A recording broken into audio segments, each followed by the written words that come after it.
A quiet revolution is unfolding in Britain's wealthiest postcodes, and it's not the one Labour had in mind. Parents are panic-selling family homes at unprecedented rates, entire neighbourhoods are watching their property values crumble, and the ripple effects are starting to shake the foundations of the UK housing market. This isn't about politics anymore, this is about survival in the home counties where a simple tax change has triggered something nobody saw coming. Before we dive into the chaos that's unfolding, make sure you hit that like button and subscribe to Economy Reporter so you never miss the latest updates on UK financial news, economic shifts, and business developments that actually affect your life. Now let's get into what's really happening behind the closed doors of Surrey mansions and Buckinghamshire estates. The numbers tell a story that property experts are calling truly alarming. In the last 3 months alone, homes valued above £1.5 million have flooded the market across Surrey, Hertfordshire, and Buckinghamshire at rates not seen since the financial crisis of 2008. Estate agents report that 70% of these listings share one thing in common. The sellers are families with children currently enrolled in private schools,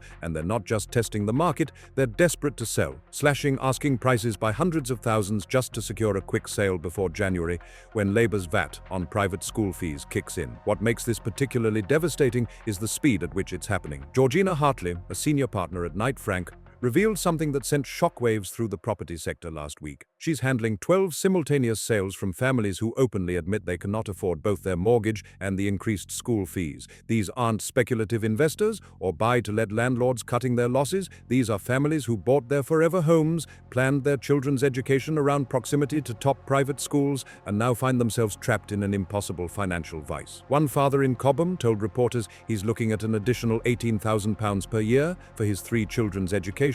His mortgage is £4,000 a month. The maths simply doesn't work anymore, but the crisis isn't contained to just the sellers. Buyers have noticed the blood in the water, and they're circling with lowball offers that would have been laughed out of negotiations just 6 months ago. Properties that would have sparked bidding wars in 2022 are now sitting on the market for months, with sellers watching their asking prices get chipped away week after week. A 5-bedroom house in Virginia Water that was listed at $2.3 million in August just accepted an offer for $1.8 million. That's over 20% below asking, and it's becoming the new normal in these postcodes. The confidence has completely evaporated from the high-end market. Here's where it gets even more interesting. The local economies built around these wealthy enclaves are starting to feel the pinch in ways nobody anticipated. High street businesses in towns like Gerrards Cross and Beaconsfield are reporting significant drops in spending.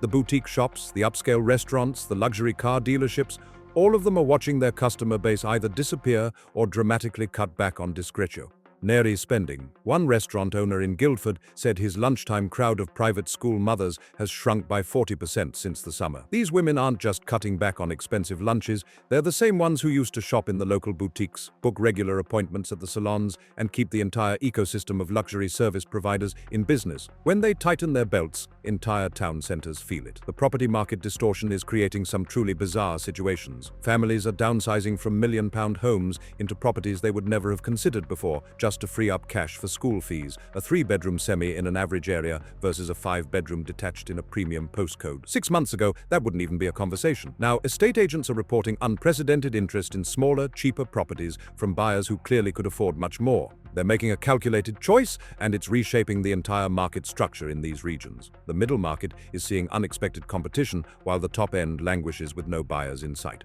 Then there's the rental market, which is experiencing its own kind of chaos. Landlords in school catchment areas are raising rents because they know desperate families will pay premium prices to access state schools with good reputations. A 3-bedroom rental in Walton-on-Thames that went for £2,000 per month last year is now commanding £3,200, and it had 15 applications within 48 hours of listing. The families selling their expensive homes aren't all leaving the area. Some are becoming renters, competing with other families in the same position, driving rental prices to levels that are pricing out everyone else. It's creating a 2-tier rental crisis where school proximity determines everything. Local councils are starting to panic about what this means for their budgets and services. The families fleeing these areas or downsizing dramatically are among the highest council taxpayers. Elmbridge Borough Council, which covers some of the wealthiest parts of Surrey, has reportedly scheduled emergency meetings to discuss the potential shortfall if this trend continues. They're looking at losing significant revenue just as demand for state school places is about to surge. The infrastructure isn't ready for this. Schools that were operating at comfortable capacity are now facing waiting lists that stretch into the hundreds. One primary school in Esher went from having spare places to having a waiting list of 90 children in less than 2 months. The political implications are starting to dawn on Labour MPs in these constituencies, and the internal conversations are apparently getting heated. Sources close to several home counties' Labour MPs report that they're being bombarded with emails from constituents who voted Labour but never imagined this would be the result. These aren't traditional Conservative voters complaining about a policy aimed at the rich. These are middle-class professionals who stretch themselves financially to give their children opportunities, and they feel completely betrayed. One MP reportedly told party leadership that if this continues, they can forget about holding these seats in the next election. The political calculus that made this policy seem like an easy win is colliding with the messy reality of unintended consequences. Educati. Onal consultants are making an absolute fortune right now helping families navigate their options. Some are advising clients to pull children out of private schools immediately to bank the savings. Others are helping families find cheaper private schools further afield, even if it means brutal commutes. There's a booming trade in advice about state school applications, appeals processes, and how to game the system to get into the best possible schools. One consultant in Weybridge said she's never been busier, with families paying thousands of pounds just for advice on how to mitigate the damage. The irony isn't lost on anyone. Parents are paying consultants to help them stop paying school fees. Some families are getting creative in ways that might raise eyebrows at HMRC. There are whispers of parents restructuring their finances, moving assets around, and finding creative accounting solutions to maintain school fee payments. Tax advisors in the home counties are reportedly seeing a surge in clients asking about trusts, educational funds, and other structures that might shield them from the full impact. Whether these strategies will survive scrutiny is another question entirely, but desperation breeds innovation, and some of these arrangements are sailing pretty close to the wind. The insurance industry is even getting involved in unexpected ways. Companies are now offering products specifically designed to cover school fee inflation and unexpected tax changes. It's essentially insurance against government policy, and it's selling briskly among parents with younger children who want to protect themselves from future shocks. One insurance broker described it as the fastest growing product in his portfolio. Parents are literally paying premiums to protect against political risk in their children's education. That's how fragile the situation feels.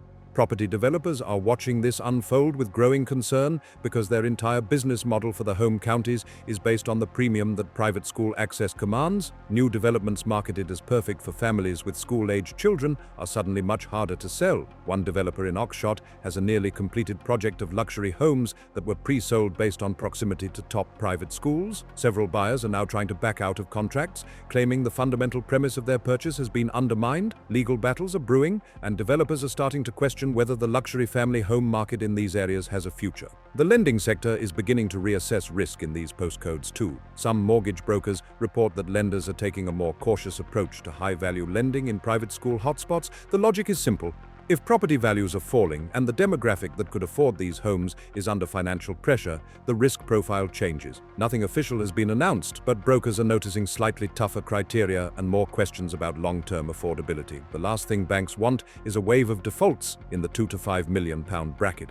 International buyers who previously saw home counties property as a safe investment are pausing their plans. Russian, Middle Eastern, and Asian investors who valued these areas precisely because of the school access are now questioning whether the premium is justified. If British families with deep roots in these communities are fleeing, why would an international buyer pay top dollar? Currency in property investment circles has always been about confidence, and right now confidence in the high-end home counties market is in freefall. Estate agents who specialize in international sales report that inquiries have dropped off a cliff. Meanwhile, private schools themselves are scrambling to respond. Some are offering payment plans, sibling discounts, and bursaries to stem the exodus. Others are being more ruthless, making it clear that fees are going up by the full 20%, and families can take it or leave it. The schools with the strongest brands and longest waiting lists are holding firm, calculating that demand will remain despite the cost. But mid-tier private schools without that brand power are genuinely worried. Several are rumored to be considering mergers or closures if the January enrollment figures come in as badly as feared. The entire private education sector is bracing for impact. The cultural shift happening in these communities is profound. The school-run conversations that once revolved around holiday plans and property renovations now center on spreadsheets, financial stress, and difficult choices. Friendships are becoming strained as some families manage to absorb the cost while others cannot. There's an uncomfortable new divide opening up between those who can weather this storm and those who are capsizing. Long-standing social networks built around school communities are fragmenting as families scatter to state schools across different towns. The social fabric of these areas was was always built on the shared experience of private education, that's unraveling fast. Young families who were aspiring to move into these areas have completely abandoned those plans. The entire value proposition has changed. Why pay a massive premium for a house in these postcodes if you can't afford the school fees anyway? Estate agents report that inquiries from young families looking to trade up have virtually disappeared. Instead, they're looking at areas with strong state schools where they can get more house for their money and not feel the pressure of school fee anxiety. This generational shift could permanently alter the demographic makeup of the home counties. Grandparents are being pulled into the crisis in ways that are causing family tension. Some are dipping into retirement savings or downsizing their own homes to help pay grandchildren's school fees. Others are refusing, arguing that their children made choices and need to live with the consequences. Family dynamics are being tested as the financial pressure mounts. One grandmother in Berkshire told a local paper she's torn between protecting her own financial security and watching her grandchildren pulled out of schools where they've thrived. These aren't easy conversations, and they're happening in living rooms across the home counties every single day. The data on school applications for the next academic year is starting to leak out, and it confirms everyone's worst fears. State schools in desirable areas are reporting application numbers up by 30 to 50% compared to last year. The administrative burden alone is overwhelming these schools, but the real crisis will hit when they have to start turning away children because there simply isn't space. Appeal processes are going to be jammed, catchment area boundaries might need redrawing, and some children will end up in schools miles from two-air homes because nothing closer has space. The chaos is just beginning. Commercial property in these areas is also taking a hit. Office spaces and retail units that relied on the spending power of wealthy families are facing higher vacancy rates. Landlords are reducing rents to keep tenants, but even that isn't always enough. One shopping parade in Wentworth that was fully occupied 2 years ago now has 3 empty units, and another 2 tenants have given notice. The knock-on effects of this crisis extend far beyond the residential property market. Entire local economies are contracting. What nobody in government seems to have anticipated is the psychological impact of feeling forced out of your community. These families aren't just selling houses, they're leaving behind neighbors, support networks, and a sense of belonging. The mental health implications are real. Parents are dealing with guilt about disrupting their children's lives. Children are anxious about changing schools and losing friends. The emotional cost of this policy is being paid by thousands of families, and it's a cost that doesn't show up in Treasury projections. But it's very real to the people living through it. There's also an emerging class of opportunistic buyers who see this crisis as their chance to break into these exclusive postcodes at a discount. They're cash buyers, often without school-aged children, who are making cheeky offers on distressed sales. Some are investors planning to wait out the crisis and sell when the market recovers. Others are empty nesters who always wanted to live in these areas but were priced out during the boom years. The demographic shift could be dramatic, changing these areas from young family zones to something completely different. That transformation will take years to fully play out, but it's already underway. Local politicians at the council level are caught in an impossible position. They can't oppose national labor policy without causing problems for their own party, but they're watching their constituents suffer and their local economies contract. Some are trying to quietly lobby party leadership for modifications or delays to the policy. Others are just keeping their heads down and hoping the storm passes. But voters in these areas have long memories, and the damage being done right now will echo through multiple election cycles. Political careers are being shaped by how individuals respond to this crisis. The media coverage has been intense, but often misses the nuance of what's happening on the ground. National headlines frame it as wealthy people whining about a tax increase, but that misses the lived reality of middle-class families who made decisions based on one set of rules and now face completely different circumstances. The gap between the political narrative and the human reality is vast, and it's breeding deep resentment. These families don't see themselves as wealthy elites. They see themselves as hardworking people who made sacrifices to invest in their children's futures, and they feel punished for it. Looking ahead, the next few months will be critical. If property values continue falling and sales volumes stay depressed, we could see a genuine market correction that spreads beyond the home counties.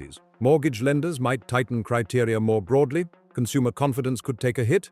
The wealth effect works in reverse too. When people feel poorer because their home value has dropped, they spend less across the board. That contraction ripples through the entire economy. What started as a targeted tax on private education could end up being the pin that pops a much bigger bubble. The government insists this is just teething troubles, and the market will stabilize once everyone adjusts to the new reality. Maybe they're right. Maybe in 12 months, this will all seem like a brief period of turbulence before things settle down. But right now, On the ground in Surrey and Hertfordshire and Buckinghamshire, it feels like something bigger is breaking. The confidence that underpinned these property markets is shattered. Trust in long-term financial planning has been undermined, and families are making decisions based on fear and uncertainty rather than optimism about the future. What we're watching unfold is a masterclass in unintended consequences. A policy designed to generate revenue and score political points has triggered a property crisis, disrupted local economies, strained family relationships, and created anxiety across an entire region. Whether the tax revenue generated will offset the economic damage being done is a question that won't be answered for years,